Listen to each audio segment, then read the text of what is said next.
Avez-vous déjà remarqué comment nous compliquons tout? Nous courons après 1000 choses alors que le bonheur se trouvait dans la simplicité.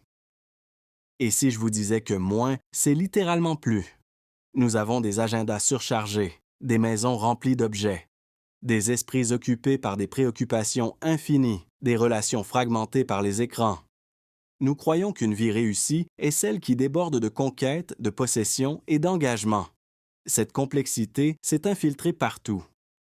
Nous accumulons des dettes pour acheter des choses dont nous n'avons pas besoin. Nous créons des routines impossibles qui nous épuisent. Nous remplissons nos maisons d'objets que nous utilisons rarement. Et le pire, nous nous sommes convaincus que c'est normal, voire désirable. Le résultat? Une vague d'anxiété, de stress chronique et la sensation persistante qu'il manque quelque chose. Même quand nous avons tout, vous êtes-vous déjà surpris à penser « Quand j'aurai cette voiture, cette maison, cette promotion, alors je serai heureux » ? C'est le premier signe du piège. Henry David Thoreau, il y a près de 2 siècles, avait déjà cette perception en vivant seul dans la forêt. Il a remarqué quelque chose que nous continuons d'ignorer.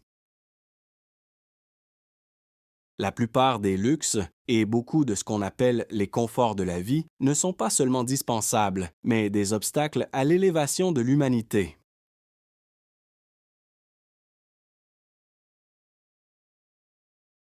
La vérité, c'est que nous compliquons tout par choix, non par nécessité. Nous créons des labyrinthes complexes, puis nous plaignons d'être perdus. Nous construisons des prisons d'engagement, puis déplorons notre manque de liberté. Pensez à votre journée d'hier. Combien de décisions avez-vous prises? Nous prenons environ 35 000 décisions conscientes quotidiennement, depuis quoi porter jusqu'aux engagements professionnels. Chaque choix dépense de l'énergie mentale et beaucoup sont inutilement complexes.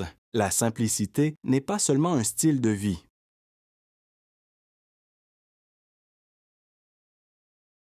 C'est une pratique délibérée contre ce courant écrasant. C'est une rébellion silencieuse contre un système qui nous veut occupés, endettés et insatisfaits. Thoreau ne fuyait pas la société. Il montrait une alternative radicale. Notre résistance à la simplicité révèle nos peurs. Nous craignons ce que les autres penseront.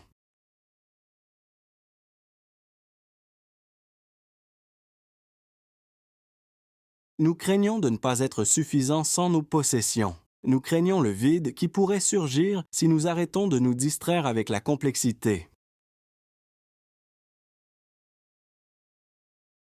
Cette résistance est le véritable problème.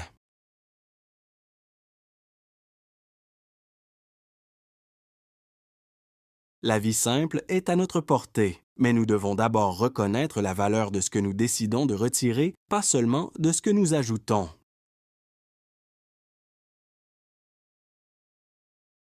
La vie moderne nous offre plus d'options que jamais. Produits, services, informations, connexions. Mais paradoxalement, plus nous avons, moins nous sommes satisfaits. C'est l'étrange dilemme de notre époque. Abondance à l'extérieur, vide à l'intérieur. Dans les mots de Thoreau, un homme est riche en proportion du nombre de choses qu'il peut se permettre de laisser en paix. Cette inversion de perspective est révolutionnaire.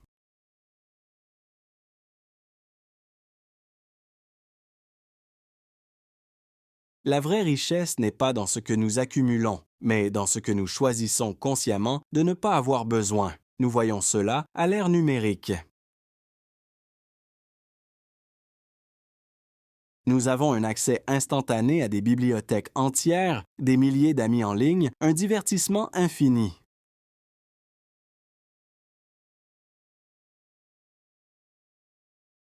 Et pourtant, les indices de solitude, de dépression et d'anxiété explosent. L'abondance a créé une pauvreté d'attention, de connexion réelle et de sens. Le philosophe Sénèque, presque 2000 ans auparavant, alertait déjà « Ce n'est pas celui qui a peu, mais celui qui désire plus qui est pauvre ».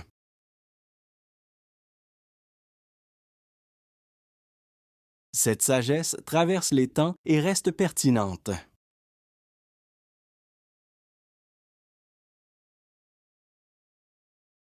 Nous continuons à confondre quantité avec qualité, possession avec satisfaction.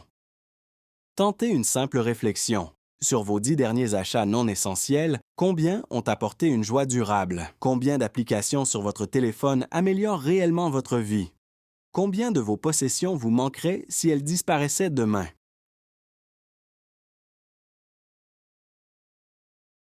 La simplicité que Taureau propose n'est pas privation, c'est libération.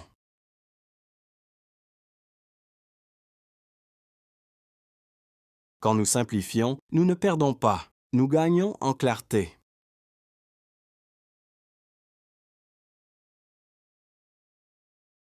Nous récupérons notre capacité d'apprécier l'essentiel.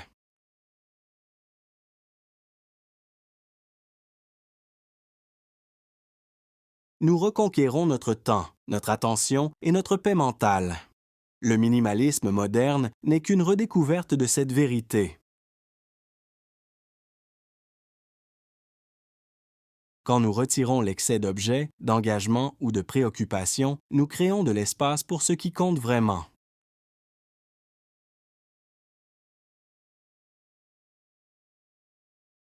Comme l'eau débordant d'un verre, nos vies sont si pleines que rien ne peut être véritablement savouré. Ce vidage délibéré peut sembler contre-intuitif.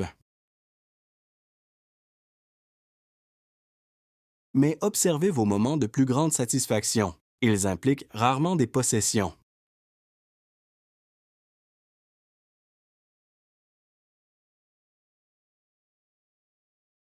Ce sont généralement des expériences simples, une conversation profonde, un moment de beauté naturelle, une sensation de connexion ou de sens. La vraie abondance surgit quand nous reconnaissons que nous avons déjà suffisamment. Ce n'est pas une coïncidence que beaucoup rapportent de la clarté après des expériences de perte ou de simplification. Fréquemment, nous devons perdre quelque chose pour réaliser que nous n'en avions jamais vraiment besoin. Le chemin pour sortir de ce piège commence par une reconnaissance simple. La complexité est le défaut, mais elle n'a pas besoin d'être notre choix.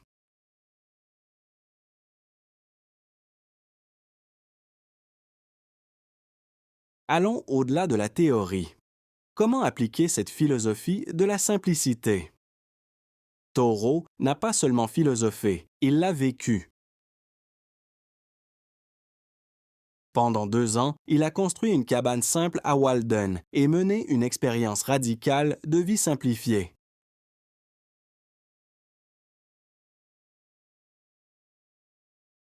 Sa méthode se résume en 3 principes. Premièrement, identifier le vraiment nécessaire. Deuxièmement, éliminer impitoyablement le superflu. Troisièmement, approfondir la relation avec ce qui reste. Commençons par les bases, nos possessions.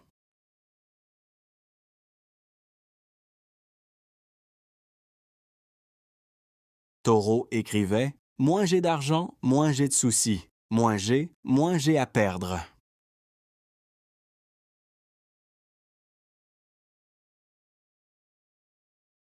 Cela ne signifie pas pauvreté, mais suffisance consciente. L'exercice est simple.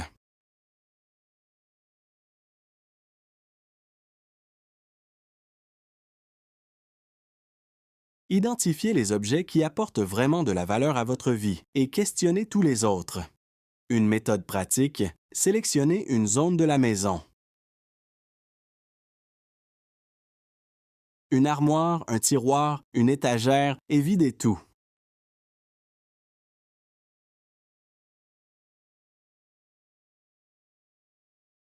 Remettez seulement ce que vous avez utilisé ces 6 derniers mois ou qui a une valeur sentimentale authentique. Le reste, donnez, vendez ou jetez.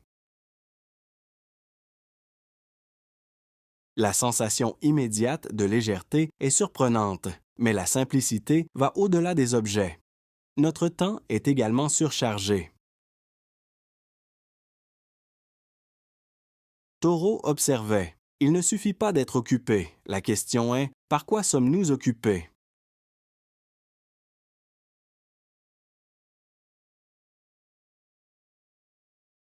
Examinez votre agenda comme vous le feriez avec votre armoire.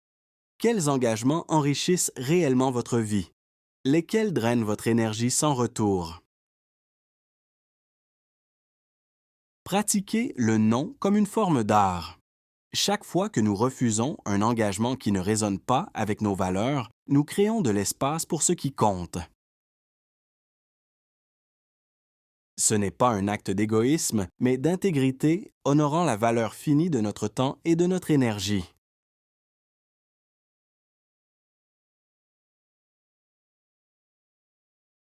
Dans les relations, la même logique s'applique. Thoreau valorisait les connexions profondes plutôt que les réseaux superficiels.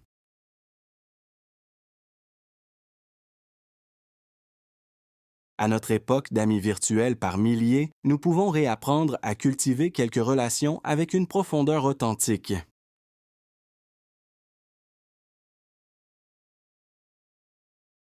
Dans les finances, adoptez la simplicité comme antidote au consumérisme. Demandez avant chaque achat non essentiel.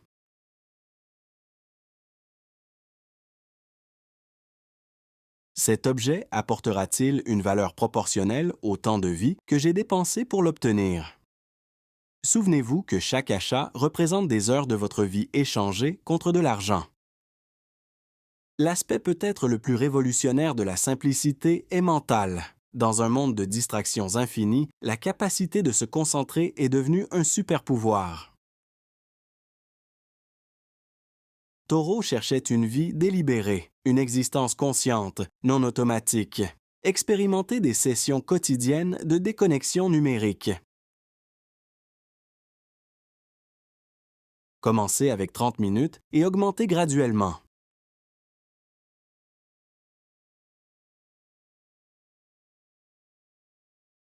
Utilisez ce temps pour marcher, contempler, créer ou simplement exister sans stimulation constante.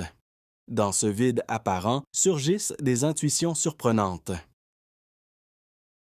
La simplicité n'est pas une destination, mais une pratique quotidienne.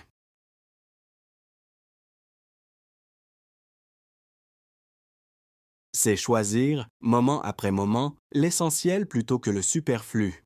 Mais si la simplicité offre tant de bénéfices, pourquoi continuons-nous à y résister? Les obstacles sont réels et puissants, certains externes, mais la plupart internes.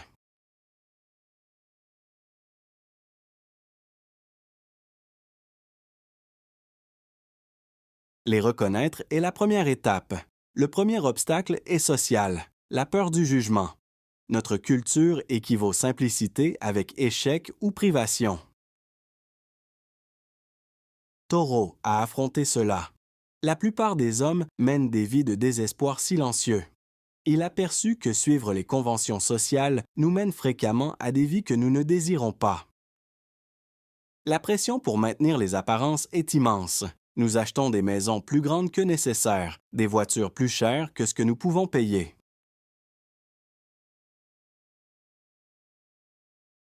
Et maintenons des agendas si occupés que nous tombons malades. Tout pour impressionner des gens que nous connaissons à peine.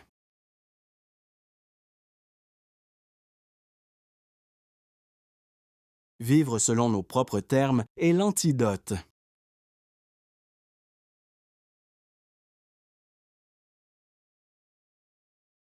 Le deuxième obstacle est psychologique, la dépendance à la distraction.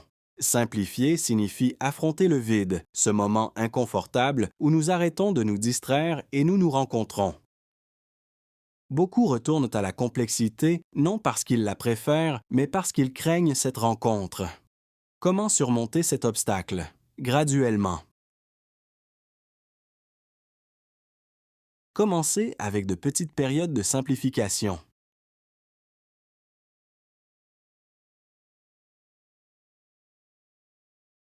Un jour sans achat, une heure sans téléphone, un repas sans distraction. Observez votre résistance sans jugement. Avec le temps, l'anxiété diminue et la clarté émerge. Le troisième obstacle est pratique. Systèmes et structures qui dépendent de notre complexité. Les entreprises profitent de notre consommation excessive. Les applications sont conçues pour créer un besoin constant. Ces forces travaillent contre la simplicité.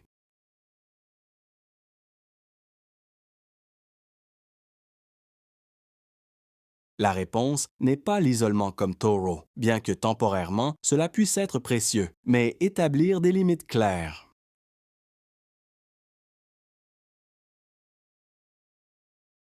Définissez des horaires sans email, des jours sans achat, des espaces sans technologie. Créez des îles de simplicité dans un océan de complexité. Le quatrième obstacle est identitaire.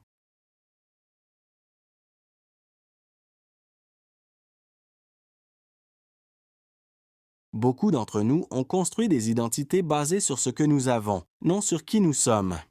Simplifier semble menacer cette identité. Qui suis-je si je ne suis pas ma carrière, mes possessions, mes conquêtes?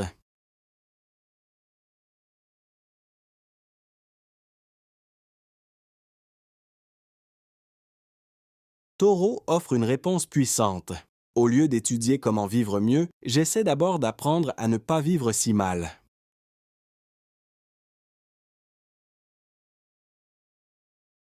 La simplicité révèle notre identité la plus authentique.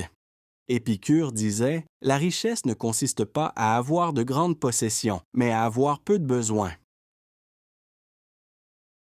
Quand nous identifions et réduisons nos besoins, nous découvrons une abondance qui a toujours été à notre portée.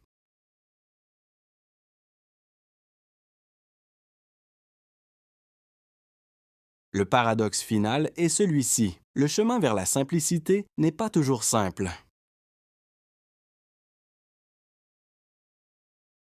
Il exige délibération, patience et persistance. Il y aura des rechutes dans la complexité, des moments de doute.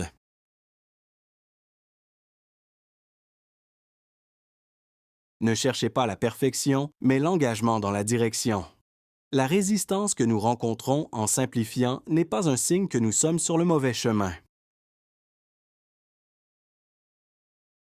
mais la preuve de combien profondément la complexité s'est enracinée dans nos vies.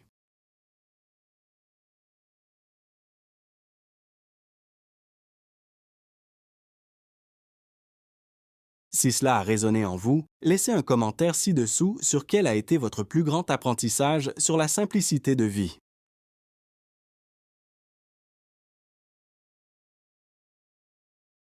Abonnez-vous pour ne pas manquer ce qui va suivre et rejoignez notre communauté pour explorer ensemble la liberté intérieure.